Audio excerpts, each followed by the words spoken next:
My name's Tony Burke and I work on the set of Total Control. Fortunately, they've left it up, which is helpful for us. Real privilege to be here on Gadigal land, the Eora Nation, with a history of storytelling, dance and songlines going back to the first sunrise. I want to very quickly tell you what I want to tell you and then tell you what I need to tell you. What I want to tell you is thank you for what you do.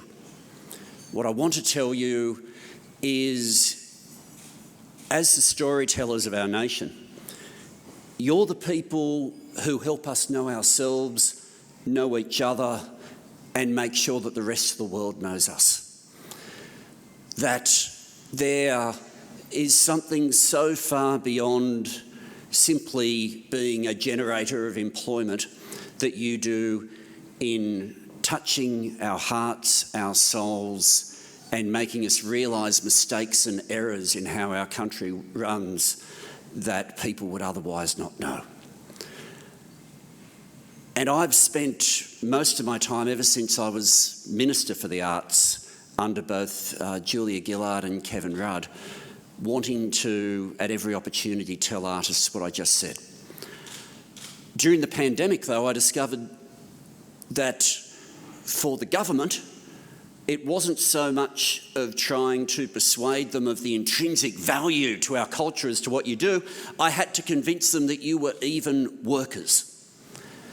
And when we fought for wage subsidies, and I can only imagine what Australia would have been like over the last 12 months if we hadn't won that argument, because the government's original position was to never have JobKeeper. But if you were to design a wage subsidy to leave as many artists out as possible, you would design it exactly as they did. But what I need to tell you is not about what's happened over the last 12 months. It's about what's happening right now, because, and I know at these sorts of events, generally, I normally get up, I say something bipartisan, I say something nice, I say something warm, I beg for applause at the end, and it's usually a pretty friendly crowd. But we cannot pretend there is not an attack going on. Our stories are under attack. When I was Arts Minister, I raised in my final debate against George Brandis, that was hosted by SPA, by the Screen Producers Association, that it wouldn't be long before people were watching their television through the internet. And at that time, all the protections we had for quotas for our stories weren't going to be there anymore. And that was people found that as an interesting technical concept that might happen one day. 8 long years later, we still don't have quotas on streaming services. And 8 long years later, in a pandemic, of all the times, with everything else that the industry is going through, that was the time that drama quotas were cut for commercial TV. That was the time when cuts for the ABC kept coming through. And so now we've got in front of us in the Parliament for Foxtel to halve its contribution to Australian drama on the basis it's now at a competitive disadvantage. Well, it is, but only because of decisions of government. And what I need to tell you is you know the value of your work as well as anyone. I know it as someone who lives in Punchbowl, who knows what it meant to the local kids when SBS ran The Principal, knows the difference that show made, knows what it meant when we had a film filmed in Lakemba called Alex and Eve. I know from the African community in Melbourne what it meant when Hearts and Bones was made.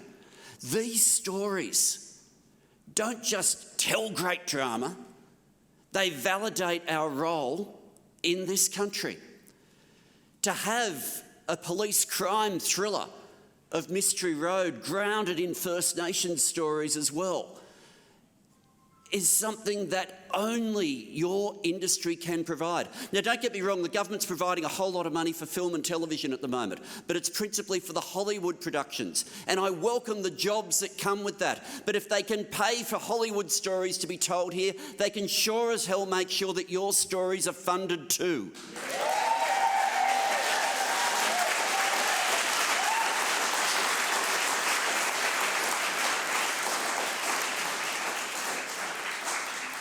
over summer, my wife Sky, who's here, and I, we sat down and we finally found on YouTube Against the Wind. I remember as a kid, back then you had to be there on the right night, when Against the Wind was being broadcast. And for myself, that was the first time, and this will sound weird to a whole lot of people, but that was the first time on television the Irish convict story was told as a legitimate story. It hadn't been a valid story. It was hide your family history was a game that you were told to play until then. And what we need to make sure of is that we never give in to the argument that somehow we punch above our weight, because we have a weight here that no other country on earth can match. We have the oldest continuing culture on the planet, matched with the most multicultural country on earth. No one can tell the stories we can tell. There is a deliberate attack right now. And all I want to say is, in the Parliament, we'll be there fighting for you, but please fight hard for the stories you tell. We are at a decision time right now on commercial TV, the ABC, on Foxtel and on streaming services. And if we want the kids to be able to sit down on the ground, looking up at a screen and tell stories that speak to them, those decisions are going to be made in the next 12 months. And we're defending so much more than jobs.